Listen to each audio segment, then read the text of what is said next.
psychopathic paradigm, studying without imitating, the psychopath's perspective. Forward.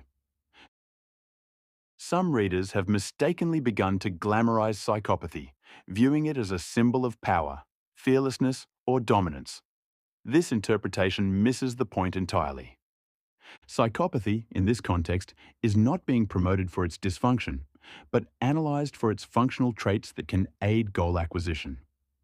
These include the ability to act decisively, cross boundaries without hesitation, and remain emotionally uninhibited. These are traits that make a person more effective in high-stakes environments. However, this does not mean one should aspire to become psychopathic. The objective is to understand and selectively emulate these traits, not to embody the condition itself. The psychopath is used as a frame of reference, a model of behavioral extremity from which useful traits may be extracted. What is natural to a few can be learned, in part, by the rest. My goal is to offer insight, not inspiration toward dysfunction. The psychopath's lack of anxiety or guilt can be a valuable case study for personal evolution. But this doesn't mean the emotional isolation and solipsism that come with it are desirable. People often get distracted by the label and ignore the substance of the message. If you pay attention to what's actually being said, you'll realize this is about cherry-picking traits, not promoting psychopathy, but crafting a quasi-psychopathic mindset that retains functionality while discarding emotional pathology. Common misconceptions. It would be cool to be like Al Capone. The grass is greener on the psychopathic side. Psychopaths don't care about anything. I wish I could be like that. To remove illusions, I intend to highlight the inner world of the psychopath, their struggles, detachment, and emotional isolation, so you can see the full picture, not just the curated highlight reel. Inside the psychopath's mind. Contrary to popular belief, many psychopaths are highly emotionally intelligent. If they weren't, they wouldn't be capable of manipulating others so effectively. Unlike those on the autistic spectrum, psychopaths understand emotions quite well. They know how they interrelate, how they escalate or suppress each other, and how to leverage them tactically. If we define empathy as cognitive understanding of emotion, then psychopaths have it. If we define it as emotional concern and altruistic connection, then they lack it entirely. They can empathize, but they do not sympathize.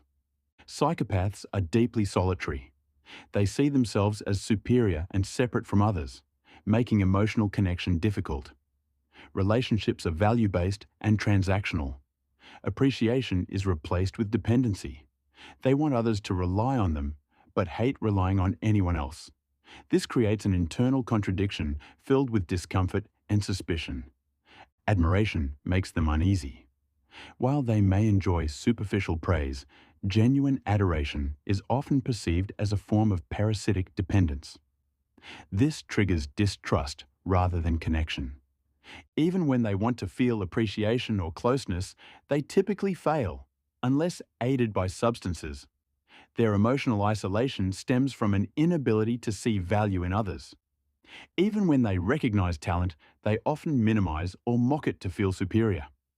For example, a psychopath may observe a highly skilled person and think, "Impressive, but you're still not like me."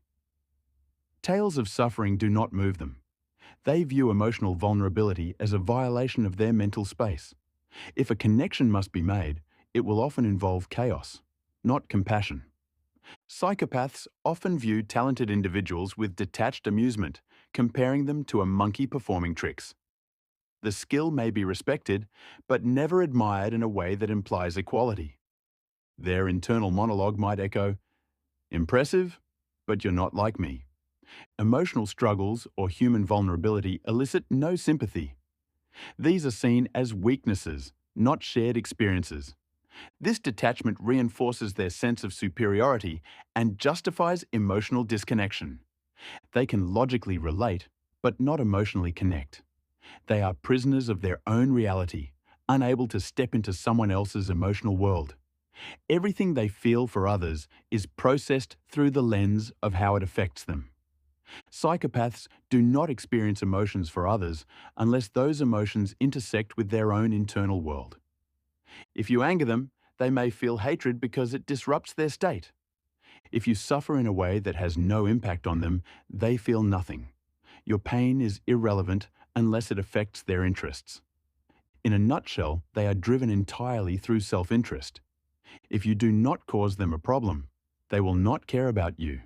Their emotional interest is only activated when it intersects with their self-interest. Love and loyalty. Psychopaths do not experience love as connection. The closest they come is respect for competence. They admire skill, not people. They are incapable of loyalty. Because they would betray others if convenient, they assume others would do the same. This projection leads to perpetual distrust.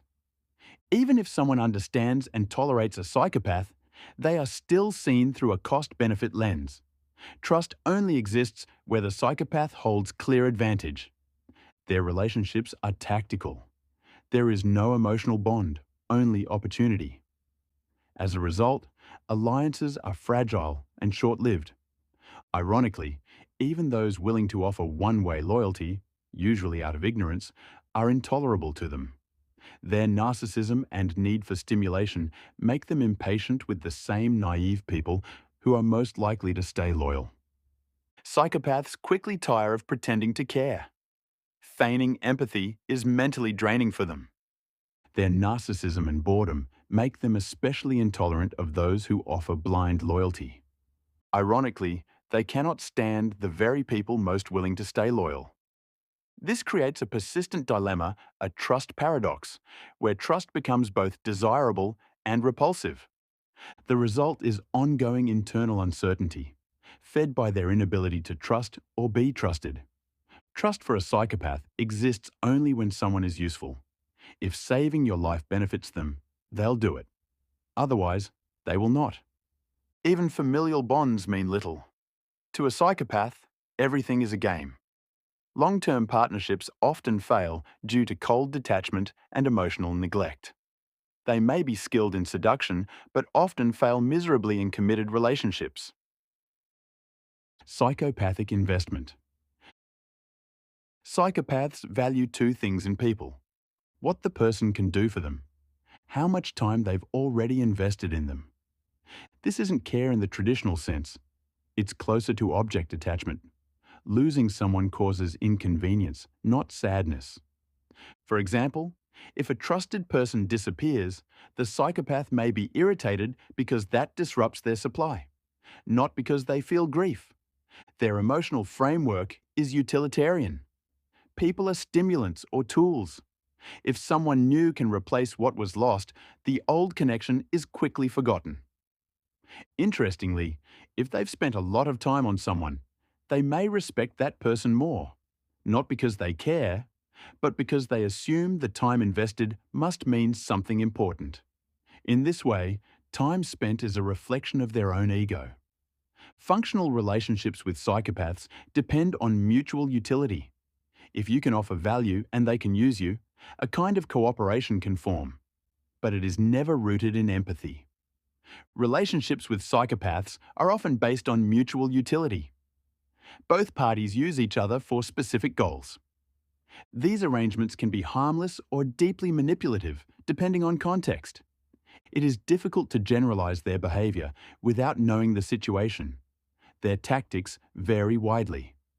Psychopaths are emotionally distant and constantly seek stimulation. People who desire emotional intimacy will likely feel alienated.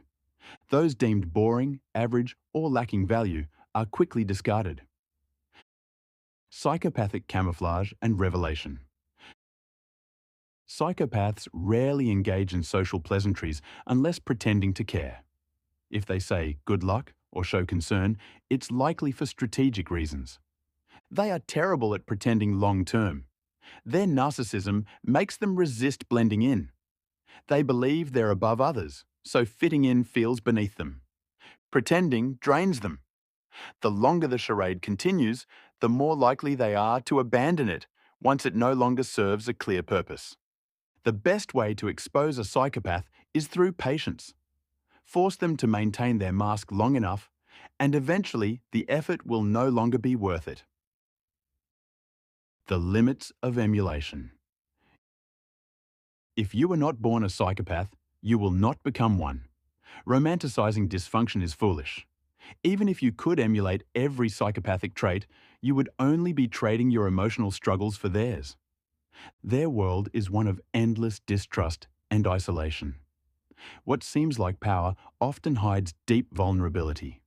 Learn from the psychopath, but do not strive to become one.